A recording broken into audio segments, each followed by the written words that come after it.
The morning Ethan Walker mailed his request for a bride, he paused before sealing the envelope. He read the final line one last time. Asterisk, please send a woman who is honest, hardworking, and plain in appearance. I seek a partner, not a beauty. Asterisk. Most men would have laughed at such a request. On the frontier, many dreamed of marrying the prettiest woman they could find. Ethan wanted the opposite. At 35 years old, Ethan had spent nearly all his life working the family ranch in the Wyoming Territory. The endless grassland stretched farther than the eye could see, broken only by rolling hills and scattered cottonwood trees. His days began before sunrise and often ended long after dark. The cattle depended on him. The horses depended on him. There was never enough time to think about himself. His parents had both passed away years earlier, leaving him with the ranch and a mountain of responsibilities. Since then, silence had become his closest companion. Neighbors occasionally suggested he find a wife. You need someone to keep that house from looking like a barn, old Mr. Harper joked every time they met in town. Ethan would simply smile. The truth was more complicated. Years ago, he had watched his older brother lose everything because of appearances. His brother had married a beautiful woman from the East who hated ranch life. She loved expensive dresses, parties, and attention from wealthy men. Within 2 years, she had abandoned the family, taking most of the savings with her. Ethan never forgot the pain he saw in his brother's eyes. From that day forward, Ethan convinced himself that beauty often brought pride, disappointment, and trouble. So when he finally decided to seek a mail-order bride, his request was simple. Kindness mattered. Honesty mattered. Hard work mattered. Beauty did not. Weeks passed without news. Life continued as always. Ethan repaired broken fences, branded calves, stacked hay, and prepared for another long winter. Some evenings he wondered if anyone had even read his letter. Then one afternoon, the town's telegraph operator waved him inside. Ethan. Got a message for you. Ethan unfolded the paper carefully. Your bride arrives Saturday noon. Stagecoach from St. Louis, ****. For several seconds he simply stared. It suddenly felt real. That evening he scrubbed every floor in the cabin until the wood nearly shined. He repaired the loose kitchen chair that had wobbled for years. He bought fresh flour, coffee, sugar, and even a bolt of blue fabric in case his future wife wished to sew curtains. The tiny cabin had never looked so welcoming. Still, nervous thoughts refused to leave him. What if she hates ranch life? What if she regrets coming? What if I disappoint her? Saturday arrived beneath bright blue skies. The stagecoach rolled into town surrounded by clouds of dust. Several passengers climbed down first, a traveling salesman, an elderly couple, and 2 soldiers heading west. Then she appeared. Ethan forgot how to breathe. A young woman stepped gracefully onto the wooden platform. Sunlight caught her chestnut hair, making it shine like polished copper. Her bright blue eyes searched the crowd with quiet hope. She wore a simple cream-colored traveling dress that had clearly seen many miles, yet she carried herself with remarkable dignity. People nearby immediately stopped talking. Several men removed their hats. One woman whispered to her husband, "She looks like she belongs in a governor's mansion." Ethan's stomach dropped. This cannot be my bride. He looked behind her, expecting another woman to step down from the coach. No one did. The young woman unfolded a letter and looked directly toward him. Mr. Ethan Walker. His voice barely worked. Yes. A warm smile crossed her face. I'm Clara Bennett. She extended her hand politely. I'm very pleased to finally meet my husband. Ethan stared without moving.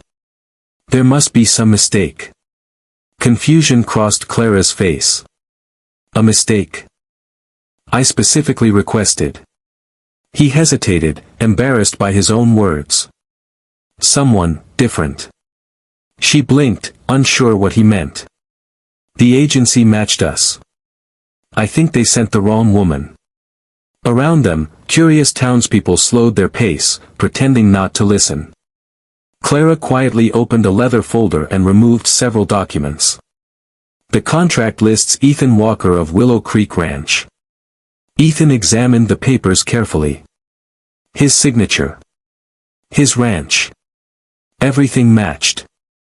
Yet nothing made sense. He looked back at Clara. She didn't appear offended. She simply looked tired. Very tired. As if the long journey had taken nearly all her strength. Ethan noticed the worn edges of her gloves, the dust covering the hem of her dress, and the small tear in one travel bag she carried herself instead of asking for help. Perhaps appearances had fooled him already. He cleared his throat. My cabin isn't fancy. I wasn't expecting fancy, Clara answered softly. I work from sunrise until dark. I expected that too. There isn't much comfort. She smiled gently. I didn't travel halfway across the country looking for comfort. For the first time, Ethan saw something beyond her remarkable appearance. He saw calmness, humility, and quiet courage. Still uncertain whether some terrible mistake had occurred, Ethan picked up her suitcase. Until we figure this out, he said carefully, you're welcome to stay at the ranch. Clara nodded gratefully. Thank you. Neither of them realized that the unexpected arrival everyone believed was an error would soon become the greatest blessing either had ever known. The first rays of sunlight slipped through the kitchen window long before Ethan Walker awoke. Normally, his mornings began in complete silence. He would pull on his boots, brew a pot of coffee, and head outside before the cattle became restless. This morning was different.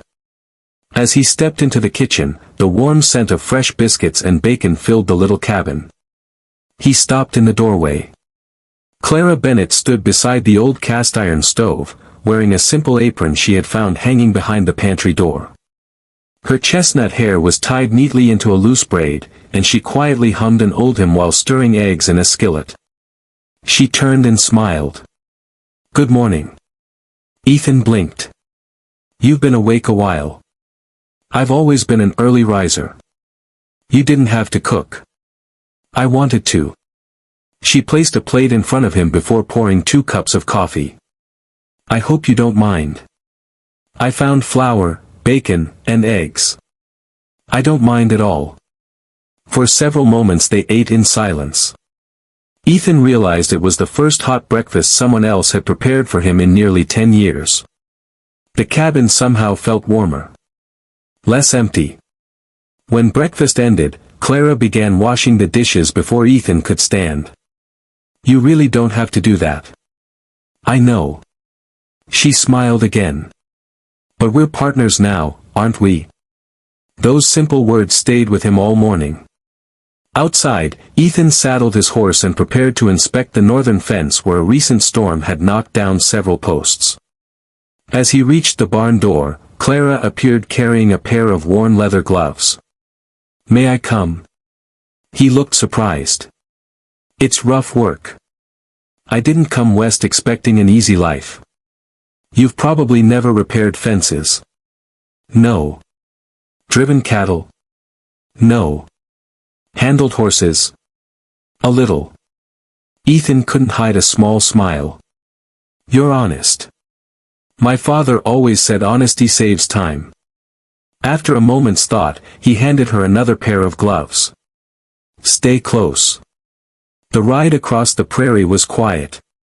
Golden grass waved beneath the morning breeze while distant mountains rested beneath bright blue skies. Hawks circled overhead, and small groups of antelope darted across the open land. Clara looked around with quiet wonder. It's beautiful. It can also be lonely. I don't mind lonely. Ethan glanced at her. Most people do. I've lived in crowded places. And I've never felt more alone than I did there. Those words caught him by surprise. When they reached the broken fence, Ethan immediately began replacing shattered posts. To his surprise, Clara didn't stand watching. She carried tools, held board steady, collected loose wire, fetched water whenever he needed it. By noon her hands were dirty, and sweat dampened her forehead, yet she never complained. "You can rest," Ethan finally said. She shook her head. "We'll finish sooner if we keep going." By late afternoon the fence stood straight again. Ethan looked at the completed work with quiet satisfaction. "You learn quickly. I had a good teacher." He laughed softly. "Don't compliment me yet. Tomorrow will probably be harder. I'll still be here." On the ride back to town, they stopped at the general store for supplies. The moment they entered, conversation stopped. Every head turned toward Clara. Several women whispered behind folded fans. Two young cowboys nearly walked into each other while staring at her. Mrs. Harper, who owned the bakery next door, approached with a broad smile. "So this is your new bride." Clara offered a polite handshake. "It's nice to meet you." Mrs. Harper leaned closer to Ethan and whispered loudly enough for half the store to hear. "Ethan Walker, you've been hiding your luck." Ethan's face turned red. "It's not like that." Clara simply smiled politely, pretending she hadn't heard. As they left the store, Ethan noticed several men watching Clara with open admiration.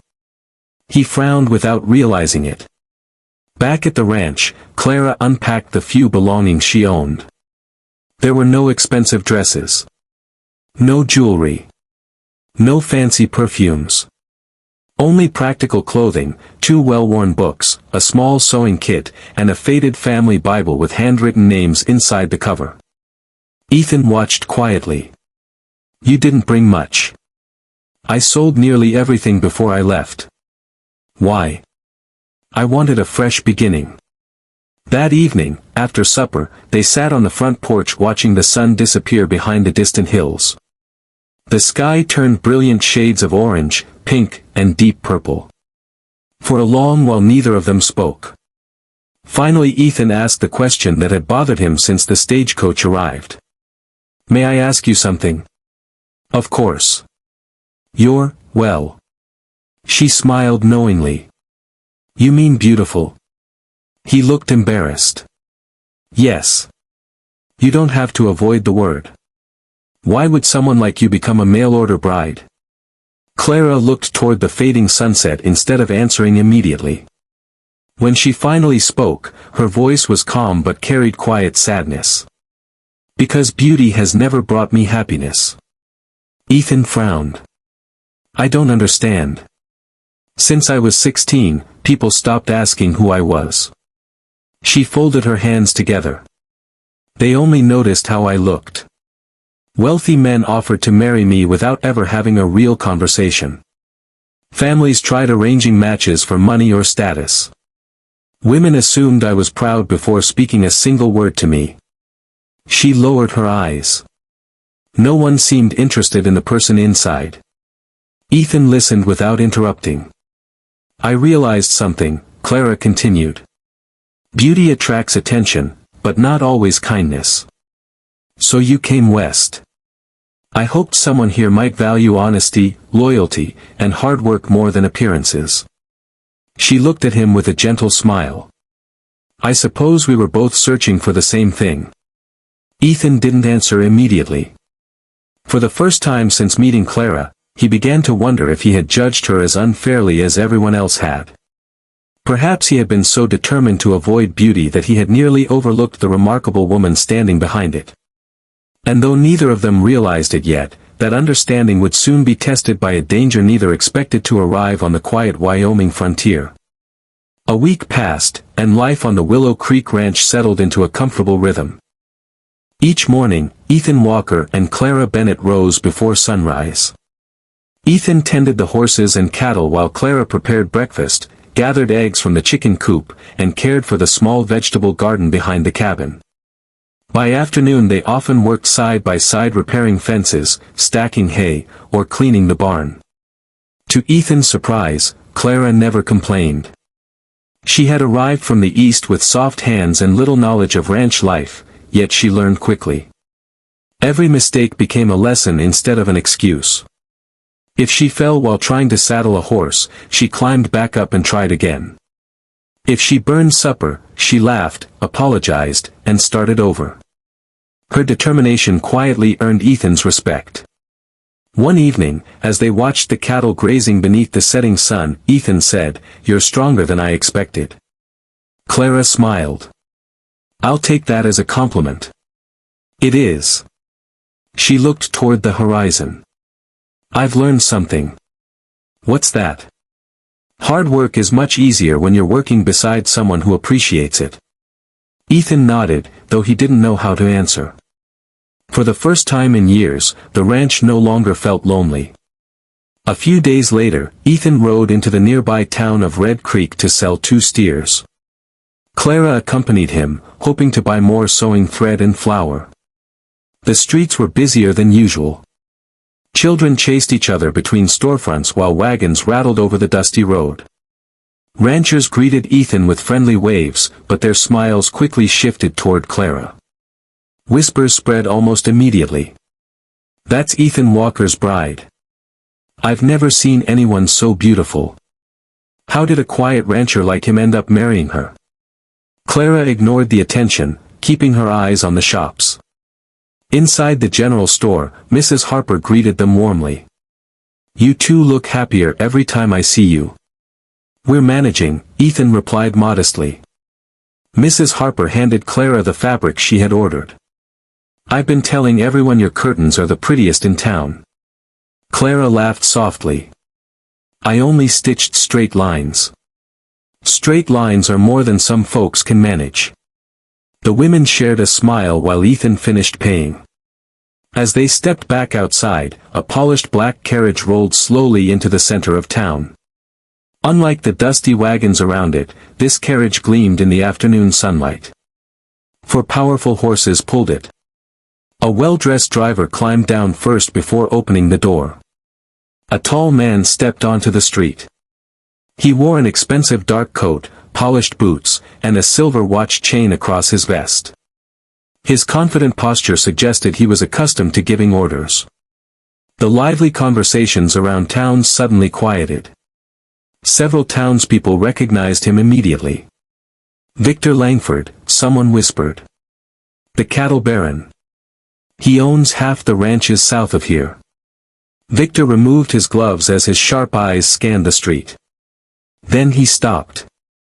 His gaze locked onto Clara. For several seconds neither of them moved. The color slowly drained from Clara's face. Ethan noticed instantly. "You know him?" Clara's voice barely escaped above a whisper. "I hoped I'd never see him again." Victor walked toward them with slow, deliberate steps. His expression remained calm, but his eyes revealed something colder. Something possessive. When he stopped a few feet away, he smiled. "Miss Bennett." Clara straightened. "My name is Mrs. Walker now." Victor ignored the correction. "I've been searching for you. I didn't wish to be found." He chuckled softly. "You disappeared without so much as a goodbye." "I left because I chose my own future." Victor's smile faded. "You signed an agreement." "I signed nothing willingly." People nearby pretended to continue shopping, but nearly everyone was listening. Victor finally turned toward Ethan. "You must be Mr. Walker." "I am." Victor extended a hand. Ethan accepted it cautiously. "Victor Langford. I know who you are. I'm sure you've heard wonderful things." "I've heard enough." Victor glanced at Clara again. "I'm afraid there's been a misunderstanding." "There hasn't," Clara answered firmly. Victor continued as though she hadn't spoken. "This young lady was promised to marry into my family. I was never promised. You accepted gifts. I returned every one. You gave your word. I refused your proposal." Victor sighed dramatically. "Memory can be unreliable." Ethan stepped slightly closer to Clara. What exactly are you saying? Victor met his eyes. I'm saying your wife belongs with me. Silence settled over the street. Ethan felt anger rise inside him. She's my wife. Victor smiled without warmth. We'll let the proper documents decide that. Clara's hands trembled slightly. She looked at Ethan. I never agreed to marry him. I believe you, Ethan said quietly. Victor studied Ethan for a long moment before speaking again. You seem like an honest man, Mr. Walker. I try to be. Then you should know that standing between me and what is mine rarely ends well. Without another word, Victor tipped his hat and returned to his carriage. The horses pulled away, disappearing in a cloud of dust. Only after the carriage vanished did the townspeople begin talking again.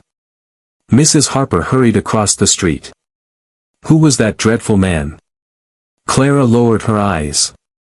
A mistake from my past. Ethan placed a reassuring hand on her shoulder. Tell me everything. That evening, back at the ranch, Clara sat quietly beside the fireplace. The flames flickered across the room as Ethan waited patiently. Finally, she took a deep breath. Before I left Boston, Victor Langford asked me to marry him. You said no. I said no many times. Then why won't he accept it? Clara looked into the fire. Because men like Victor aren't used to hearing that word. She folded her hands tightly. He didn't love me, Ethan. Then what did he want? She answered with quiet sadness. A beautiful wife to stand beside him while he built his reputation. Ethan remained silent. I wasn't a person to him, Clara continued. I was something to own. Outside, the wind howled across the prairie. Inside the cabin, Ethan realized the peaceful life they had begun building together was about to face its greatest challenge. Victor Langford had found Clara. And he had no intention of walking away. The morning after Clara told Ethan the truth about Victor Langford, the ranch no longer felt as peaceful as it once had. Ethan stepped onto the porch before sunrise, a steaming cup of coffee in one hand. Usually, the only sounds at that hour were birds singing in the cottonwood trees and cattle moving lazily across the pasture. This morning, something felt wrong. One of the front gates hung crooked from a broken hinge. He hurried toward it. Fresh boot prints covered the dirt. Someone had been on the property during the night. Ethan. Clara walked out of the cabin, wrapping a shawl around her shoulders. What happened? He knelt beside the broken gate. This wasn't the wind. She looked at the footprints. You think it was Victor? Ethan stood slowly. I don't know. But deep inside, he already suspected the answer. Later that morning, Ethan rode along the fence line to inspect the rest of the ranch. The damage was worse than he expected. Several fence posts had been cut clean through with an axe. 2 calves were missing from the western pasture. Water barrels had been overturned. Whoever had done it hadn't stolen much. Instead, they had left behind a message. Someone wanted Ethan to know that his ranch could be reached whenever they pleased. When he returned home, Clara met him beside the barn. You found something. He nodded. They're trying to frighten us. She lowered her eyes. This is my fault. No. If I had never come. Ethan interrupted her before she could finish. Don't say that. But it's true. It isn't. She looked at him, surprised by the firmness in his voice. I married you because I chose to, Ethan said quietly. And I'm not sending you away because another man can't accept your answer. For a long moment, neither of them spoke. Then Clara smiled, though tears shimmered in her eyes. Thank you. News of the damaged ranch spread quickly through Red Creek. Several neighbors rode out to help repair the fences. Old Mr. Harper leaned against his wagon and shook his head. Ethan. I know what you're going to say. You ought to think carefully. I'm thinking clearly. Harper sighed. Victor Langford owns thousands of acres. I know. He has money. I know. He has hired men. I know. The old rancher looked toward Clara, who was helping replace fence posts despite the blister on her hand. Then why keep fighting? Ethan answered without hesitation. Because she's my wife. Harper studied him for a moment before smiling. I was hoping you'd say that. He picked up another shovel. Well then, let's get this fence standing again. Soon half a dozen neighboring ranchers joined the work. Some repaired broken rails. Others searched for the missing calves.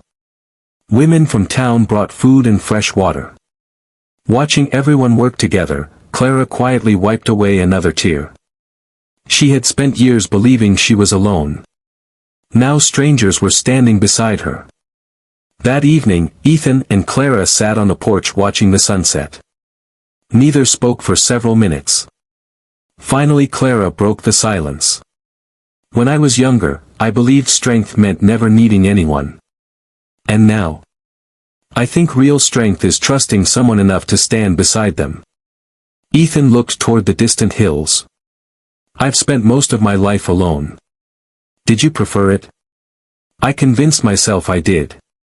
She smiled gently.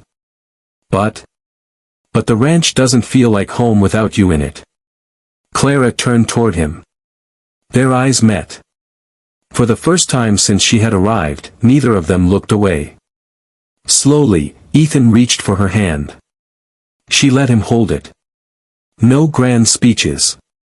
No dramatic promises. Just two lonely people discovering that companionship often speaks louder than words. Their quiet moment didn't last. A horse galloped toward the ranch, raising a trail of dust. It was Deputy Samuel Reed from Red Creek. He pulled his horse to a stop outside the cabin. Ethan. Ethan stood immediately. What's wrong? The deputy climbed down, removing his hat. I wish I had better news.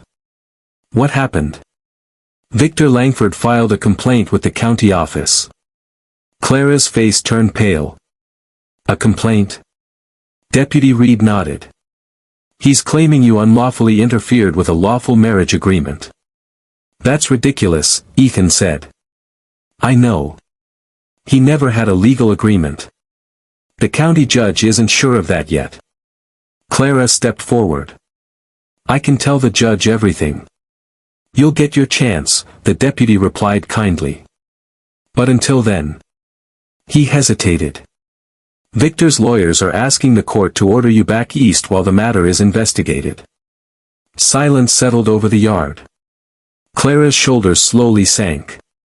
If they approve it. I know. She would be taken away. Ethan looked toward the darkening horizon before turning back to the deputy. When is the hearing? 3 days. The deputy mounted his horse again. I'd gather every document you have. After he rode away, Clara remained motionless. This never ends. Ethan gently placed both hands on her shoulders. It will. She shook her head. What if the judge believes him? Then we'll prove the truth. What if we can't? Ethan looked directly into her eyes. For years, I thought love was something that happened to other people. He smiled softly. I was wrong. Clara felt tears fill her eyes once more. Ethan. I don't care how powerful Victor Langford is. He squeezed her hands gently. I'm not letting anyone take my wife. For the first time since Victor had arrived in Red Creek, hope replaced fear in Clara's heart. She finally understood something she had never experienced before. She wasn't fighting alone anymore. And together, they were ready to face whatever waited for them in the courtroom. The county courthouse in Red Creek had never been so crowded. Long before the hearing began, ranchers, merchants, and townspeople filled every wooden bench. Word had spread quickly that Victor Langford, the wealthy cattle baron, intended to claim Ethan Walker's mail-order bride as his own. Outside, horses lined the hitching posts, and hushed conversations drifted through the warm morning air. Inside the courtroom, Ethan stood beside Clara. He wore his cleanest ranch coat, though it showed signs of years of hard work. Clara had chosen her simplest blue dress, refusing to wear anything that might draw attention. She wanted to be judged by the truth, not by her appearance. Ethan reached for her hand. Nervous? A little. So am I. She smiled faintly. But I'm glad you're here. I'm exactly where I belong. Across the room, Victor Langford entered with two sharply dressed lawyers. His polished boots echoed across the wooden floor as he confidently took his seat. He glanced at Clara with a satisfied smile, as though he had already won. Clara looked away. Moments later, Judge William Carter entered the courtroom. Everyone rose. You may be seated. The judge adjusted his spectacles and looked over the documents before him. This hearing concerns Mr. Victor Langford's claim regarding Mrs. Clara Walker. Victor's attorney stood first. Your Honor, my client entered into a lawful marriage agreement with Miss Clara Bennett several months ago. Before the ceremony could take place, she disappeared without notice and unlawfully married another man. The lawyer placed several papers before the judge. We submit these signed agreements as evidence. The courtroom grew quiet. The judge examined the documents carefully. Then he turned toward Clara. Mrs. Walker, did you sign these papers? Clara stood calmly. No, Your Honor. You deny the signature. I do. Victor rose before the judge could continue. She's lying. The judge struck his gavel. Mr. Langford, you will speak only when instructed. Victor sat down, though anger burned in his eyes.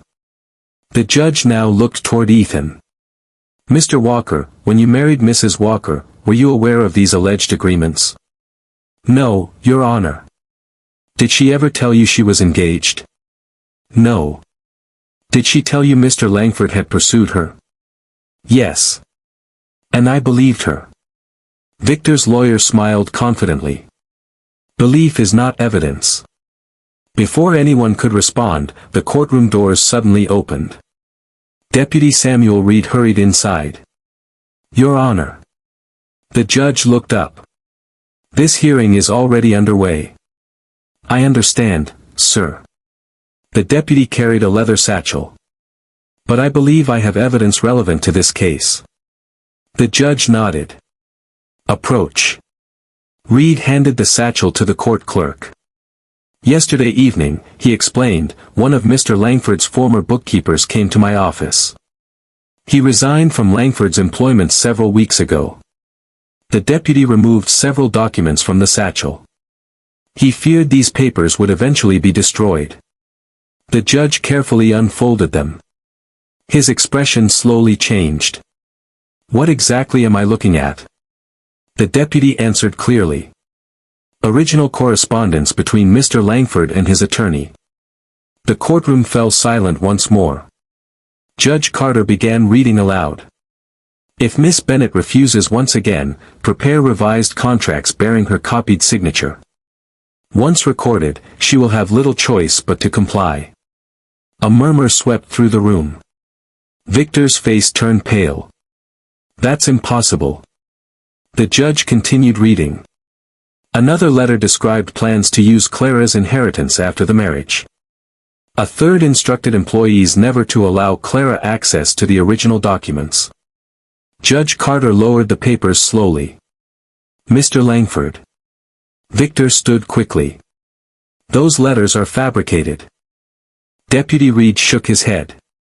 They've already been examined. By whom? The county records office. The deputy placed another document before the judge. The signatures match your own handwriting. Victor's lawyer quietly whispered to his client. For the first time that morning, confidence disappeared from Victor's face. The judge turned toward Clara. Mrs. Walker. Yes, Your Honor. Were you ever informed of these forged contracts? No. Did you willingly agree to marry Mr. Langford? Never. The judge nodded thoughtfully. I believe you. He looked toward Victor. It appears this court has been deliberately misled. Victor slammed his fist onto the table. I only wanted what should have been mine. The entire courtroom gasped. Judge Carter's expression hardened. Mrs. Bennet was never your property. Victor realized too late what he had admitted. The judge struck the gavel firmly. This court dismisses every claim against Mrs. Clara Walker.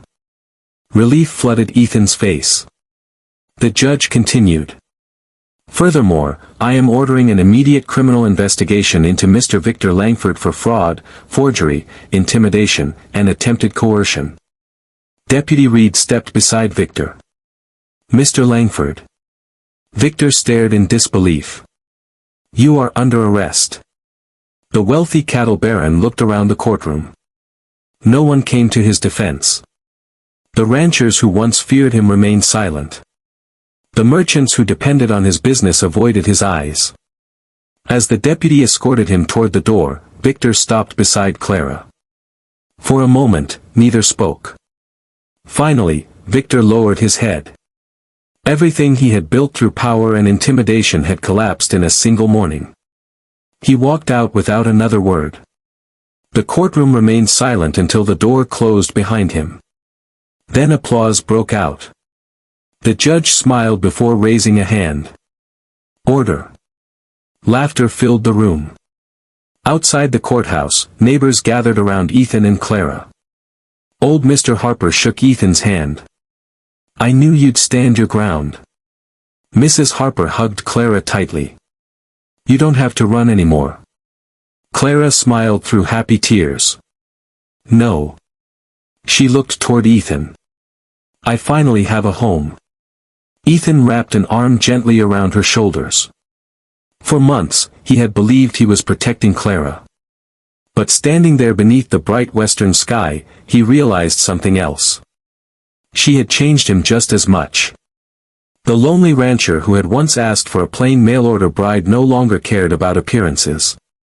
He had fallen in love with the woman behind the beauty, her courage, her kindness, her unwavering heart. And that was the greatest gift either of them could have imagined. 6 months passed, and autumn painted the Wyoming prairie in shades of gold and amber. The Willow Creek Ranch looked different now. The once weathered cabin had fresh white curtains hanging in every window. Bright flowers bloomed beside the porch where Clara had built small wooden planters. A larger barn stood near the corrals, and new fencing stretched across the rolling hills. The ranch had never been in better condition. But the greatest change could not be measured in acres or cattle. It was the laughter that now filled the home. Every morning, Ethan Walker awoke to the smell of fresh coffee and homemade bread. Clara was usually already in the kitchen, humming softly as sunlight streamed through the windows. Instead of eating alone in silence, Ethan now began each day with conversation, shared smiles, and plans for the work ahead. He had spent years believing solitude made a man stronger. Now he understood that sharing life's burdens made them lighter. One crisp October morning, Ethan saddled 2 horses outside the barn. Clara stepped onto the porch wearing a warm brown coat and a wide-brimmed hat. Are we riding far today? She asked. Ethan grinned. Far enough. She laughed. You've become mysterious. I learned from you. Together they rode across the open prairie, following a winding creek lined with golden cottonwood trees. A cool breeze carried the scent of pine from the distant mountains, while herds of cattle grazed peacefully in the valley below. Clara looked around with quiet admiration. I still can't believe this is home. Ethan glanced at her. Neither can I. After nearly an hour, they reached a small hill overlooking the entire ranch. The view stretched for miles. The cabin appeared tiny in the distance, smoke curling gently from its chimney. Clara smiled. You've brought me here before. I know. It's your favorite place. It is. Ethan climbed down from his horse and offered Clara his hand. She accepted it. They walked to the top of the hill together. For a few moments, neither spoke. The wind rustled the tall prairie grass around them. Finally Ethan broke the silence. "Do you remember the first day we met?" Clara laughed softly. "You looked as though you'd seen a ghost. I thought the agency had made the biggest mistake in history. And now? I think they made the best one." She smiled. "I was afraid you'd send me away. I almost did." "I know." He looked down for a moment. "I judged you before I knew you. You weren't the only one." She gently squeezed his hand. "I assumed every man cared only about beauty." Ethan shook his head. "I asked for a plain bride because I believed beauty only brought heartache." "And what do you believe now?" He turned toward her. "I believe beauty fades." She listened quietly. "But kindness doesn't." He smiled warmly. "Courage doesn't." He took both of her hands. "Loyalty doesn't." His voice grew softer. "And love certainly doesn't." Tears filled Clara's eyes. "I never imagined I'd hear you say that. I should have said it sooner." He reached into the pocket of his coat. Clara looked puzzled. "You already gave me a wedding ring." "I know." He removed a small velvet box. "But that marriage happened because of paperwork." He opened the box. Inside rested a simple gold band with a tiny sapphire set into the center. "I want to ask you properly this time." Clara covered her mouth in surprise. Ethan took a slow breath. "Clara Bennett." His eyes never left hers. "If you had stepped off that stagecoach wearing patched clothes, muddy boots, and wind-tangled hair, I would still choose you today." She smiled through tears. "If time erased every trace of your beauty tomorrow." He gently lifted her hand. "I'd still spend the rest of my life thanking God you came to my ranch." A tear rolled down Clara's cheek. "Ethan." He slipped onto one knee. "Will you marry me again?" This time there was no contract. No mail-order agency. No misunderstanding. Only love. Clara laughed through happy tears before nodding again and again. "Yes." She wrapped her arms around him. "Yes, 1,000 times yes." He placed the new ring gently beside the first one. When they kissed, the wind seemed to carry away every sorrow that had once followed them. A month later, the people of Red Creek gathered at the little white church on the edge of town. Although Ethan and Clara were already legally married, they wanted to celebrate the beginning of the life they had truly chosen together. The church overflowed with friends and neighbors. Old Mr. Harper proudly walked Clara down the aisle, saying with a grin, "Every bride deserves someone to give her away." Mrs. Harper arranged flowers throughout the church, wiping away tears before the ceremony even began. Deputy Samuel Reed stood beside Ethan as his witness. When Clara reached the altar, Ethan couldn't stop smiling. The minister looked at them warmly. Marriage is strongest when two people choose one another every single day. Ethan and Clara exchanged vows they had written themselves. There were no promises of wealth. No promises of perfection. Only promises of honesty, patience, forgiveness, and unwavering devotion. As they shared their first kiss beneath the church bells, applause echoed throughout the building. Outside, children tossed wildflowers instead of rice. Neighbors laughed, hugged, and celebrated late into the evening with music, dancing, and a feast beneath strings of lanterns. Years later, travelers passing through Red Creek often asked about the happiest ranch in the valley. The townspeople always pointed toward Willow Creek. "There," they would say. "That's where Ethan Walker and Clara live." Some visitors assumed people remembered them because Clara had once been the most beautiful woman in the territory. The townspeople would simply smile. "No," Mrs. Harper would always reply. "We remember them because they taught us something far more important." She would point toward the ranch where Ethan and Clara worked side by side, laughing as they watched children run through the fields. They prove that a beautiful face may catch someone's attention. But a beautiful heart changes a life forever. And whenever Ethan looked at Clara across the porch at sunset, he silently thanked God for the mistake that had delivered the greatest blessing he had ever known. The man who had once asked for a plain mail-order bride had discovered a truth that would remain with him forever.